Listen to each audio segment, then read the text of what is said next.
వారందరూ కూడా ప్రత్యేకంగా వందనాలు తెలియజేస్తున్నాం. అదేవిధంగా మా బంధువులు, రక్త సంబంధులు దూర దూర ప్రాంతాల నుండి వచ్చారు. వారందరిని బట్టి కూడా ప్రభువుని ఎంతగానో స్తుతిస్తున్నాను.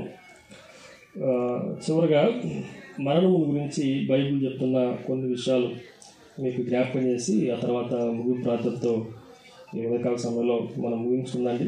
ఇంగ్లీష్లో ఇట్ ఈజ్ ఏ డెత్ అని అంటాం, DEATH డెత్.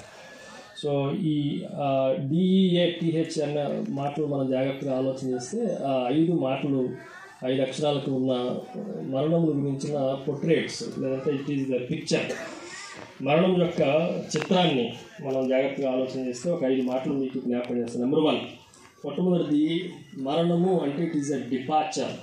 మరణము అంటే అర్థం ఏంటంటే వెళ్ళిపోవటం.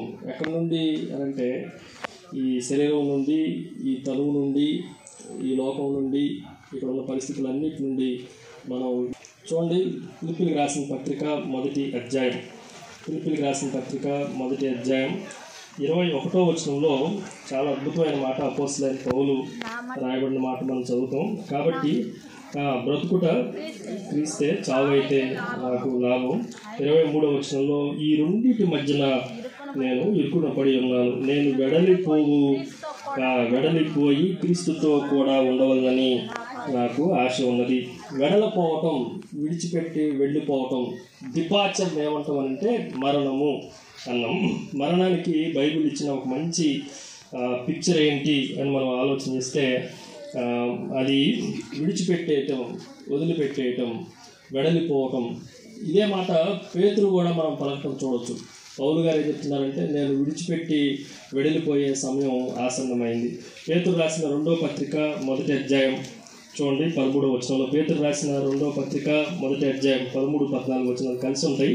నేను చదువుతున్నా. మరియు మన ప్రభువైన యేసు క్రీస్తు నాకు సూచించిన ప్రకారం నా గుడారంను త్వరగా విడిచిపెట్టవలసి వచ్చునని ఎరిగి, త్వరగా విడిచిపెట్టాల్సిన సమయం అయిందని ఎరిగి. సో వెడలిపోవటం.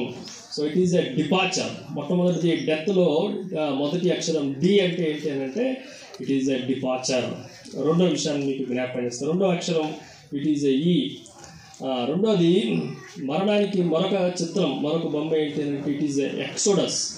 మరణము అనంటే అర్థం ఏంటంటే నిర్గమము. నిర్గమకాండం అంటాం కదా, నిర్గమము అంటే అర్థం ఏంటంటే పాస్ అవే. దీన్ని కూడా కొంచెం జాగ్రత్తగా ఆలోచన చేస్తే మన లైఫ్కి 2 డోర్స్ ఉంటాయి. మొట్టమొదటి it is A entry door, next it is A exit door. Entry door అనేది లోకంలోనికి మనం జన్మించడం, ఎగ్జిట్ డోరు అనేది ఈ లోకంలో నుండి మనం విడిచిపెట్టడం. సో ఎగ్జిట్ అంటే అర్థం ఏంటంటే ఎక్సోడస్, నిర్గమము.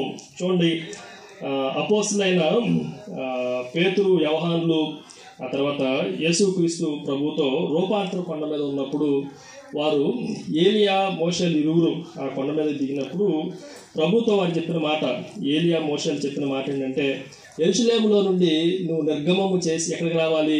పరలోకానికి రావాలి. నువ్వు యెరూషలేములో ఏం చేయాలి అంటే మరణించాలి. ఆ మరణాన్ని దేంతో పోల్చారు అని మనం ఆలోచన చేస్తే చూడండి, లూకా సువార్త 9వ అధ్యాయంలో యెరూషలేము నుండి ఎలాగూ ఆయన పరలోకానికి చేరాలో ప్రభువుని గురించి ఉద్దేశించిన మాటలు ఇక్కడ రాయబడతా వచ్చినాయి. 29వ అధ్యాయం 30వ వచనం డైరెక్ట్ చదువుతున్నా చూడండి. 2 పురుషులు ఆయనతో మాట్లాడుచుండరి, వారు మోషే, ఏలియా అనువారు. 31వ వచనం. వారు మహిమతో అగపడి ఆయన యెరూషలేములో నెరవేర్చబోవు నిర్గమమును గూర్చి. దేని గురించి అని చెప్పండి? నిర్గమము. It is a exodus. నిర్గమము అంటే దాటిపోవటం. మనం జాగ్రత్తగా ఆలోచన చేస్తే ఇశ్రాయేలు ప్రజలు ఎక్కడి నుంచి ఎక్కడ దాటిపోయారు? ఐగుప్తు నుండి కానానుకు వెళ్ళారు. మనం ఈ లోకం నుండి పరమ కానానికి వెళ్ళిపోవటాన్ని మరణము అని అంటాం. సో మరణం అంటే బైబిల్ ఇచ్చిన పిక్చర్ ఏంటి అని అంటే ఇట్ ఈజ్ ఎక్సోడస్, నిర్గమం. మొదటిది డిపార్చర్, విడిచిపెట్టడం, వదిలిపెట్టి వెళ్ళిపోవటం, వెడలిపోవటం అనే మాటలు మనం ఎక్కడన్నా బస్సులు కానీ, లేదంటే రైల్వే స్టేషన్లో కానీ, లేదంటే ఎయిర్పోర్ట్లో కానీ ఈ మాట చదువుతాం, అరైవల్, డిపార్చర్ అని. సో వెళ్ళిపోవటం, మనం ఈ లోకం నుండి పరలోకానికి వెళ్ళిపోవటాన్ని మరణం అంటాం. రెండోది ఇట్ ఈజ్ ఎక్సోడస్. దాని మూడోది ఏ అంటే మనం జాగ్రత్తగా ఆలోచన చేస్తే it is a sleep and arise. గాఢ నిద్రపోవటం, దాంట్లో నుండి లేపబడటం. ఇది లాజరు జీవితంలో యేసుక్రీస్తు ప్రభు సమాధిలో నుండి లేపేటప్పుడు చెప్తున్న మాట. చూడండి, యోహాను సువార్త 11వ అధ్యాయం 11వ వచనం. యోహాను సువార్త 11వ అధ్యాయం 11వ వచనం త్వరగా చదువుతున్నా. చూడండి, యోహాను సువార్త 11వ అధ్యాయం 11వ వచనం. ఆయన ఈ మాటలు చెప్పిన తర్వాత మన స్నేహితుడైన లాజరు నిద్రించుచున్నాడు, అతన్ని మేలుకొలప వెళ్ళుచున్నాను. సో మరణము అంటే అర్థం ఏంటంటే, మరణాన్ని దేనితో పోల్చడం అంటే నిద్రతో పోల్చడం. It is a sleep. ఎక్కడి నుంచి? ఓన్లీ అందరూ నిద్రపోయేవాళ్ళు తిరిగి లేపబడకపోతే క్రైస్తవ్యానికి విలువ లేదు. మిగిలిన వాళ్ళందరూ ఏం చేశారంటే నిద్రపోవటం అందరూ చెప్పారు, కానీ నిద్ర నుండి మేలుకొల్పేవాడు లేడు, మేలుకొనేవాడు కూడా లేడు. సో ఇంకో మాటలో చెప్పాలంటే it is rest and resurrection. So మనం నిద్రించడం, మళ్ళీ తిరిగి పునరుద్ధారుడిగా తిరిగి లేపబడటం. So it is a sleep and arise. మనం నిద్రించుతున్నాడు లాజరు. ఎక్కడ నిద్రించుతున్నాడంట? 4 దినాలు ఎక్కడ నిద్రపోతుండే ఆయన? సమాధిలో నిద్రపోతుండే. ఒక రోజున సమాధిలో నుండి ఆ రాయి తొలగించినట్లుగా పరలోకం నుండి భూమి మీదకి రావడంతోనే, దేవుని దూతలు మహాశబ్దం, బోర శబ్దం వెలగటంతోనే సమాధుల్లో ఉన్నవారు లేపబడతారు, నిద్రించిన వారందరూ లేపబడతారు. It is a sleep and arise. అది 3వ అక్షరం. దాని 4వది, మరణానికి ఉన్న 4వ చిత్రం ఏంటి అంటే ఇట్ ఈజ్ ఎ టెంట్. 4వది ఏంటి చెప్పండి? గుడారము.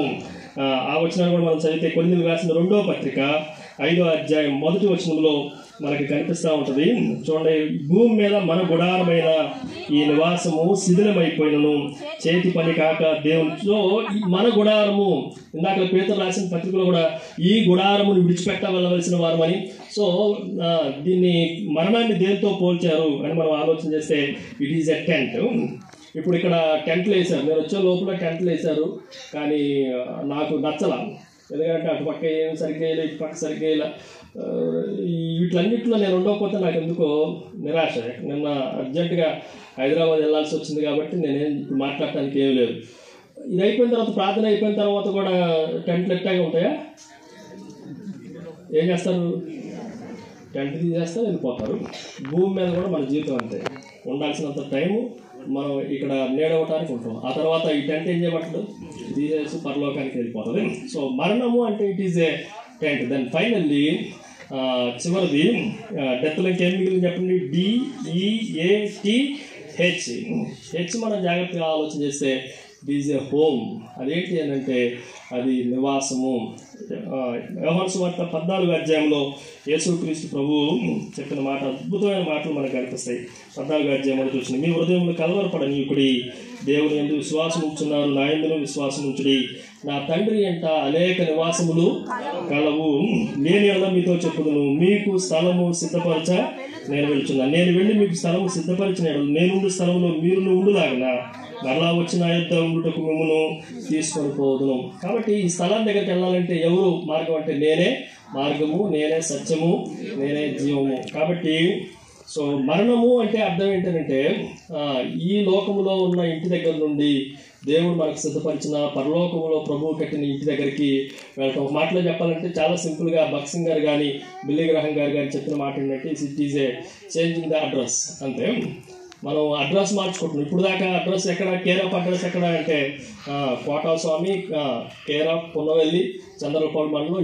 ఇప్పుడు ఏమైనా అడ్రస్ చెప్తాం అంటే కోటా స్వామి పరలోకం అని రాస్తాం. సో ఇప్పుడున్న ఇల్లు మారిపోయింది. కాబట్టి ఈ 5 విషయాలు, మొట్టమొదటిది డిపార్చర్, వెళ్ళిపోవటం. రెండోది ఇట్ ఈజ్ ఎక్సిడెన్స్, నిర్గమము.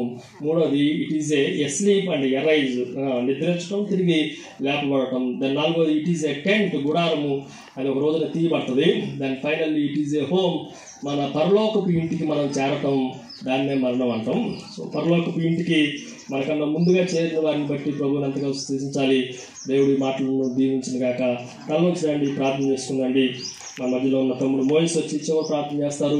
ఆ తర్వాత రెడ్డి గారు మనకి ఆశీర్వదిస్తారు. కళ్ళొచ్చినండి.